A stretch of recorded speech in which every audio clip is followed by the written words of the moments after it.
আসসালামু আলাইকুম, কেমন আছেন সবাই? টিনা রান্নাঘরে সবাইকে স্বাগত। আজকে আমি কোনো মাছ ছাড়াই পুঁইশাক আলু দিয়ে একটি তরকারি রান্না করব। তরকারিটি একটু তেলে হবে দেখতে, খেতে অনেক চমৎকার হয়।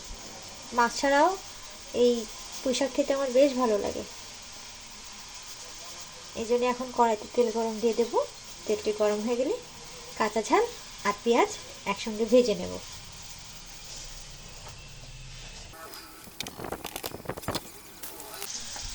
ঝাল পেঁয়াজ ভাজি ভাজি হয়ে গেছে, এখন দিয়ে দেবো পুঁইশাক আর আলু।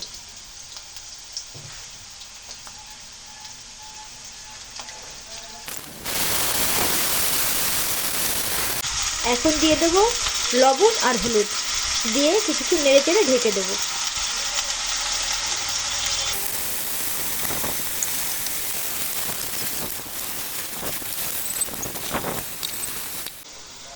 শাকের পানি টেনে গেছে, এখন সামান্য পরিমাণ পানি দেব, দিয়ে ঢেকে দেব।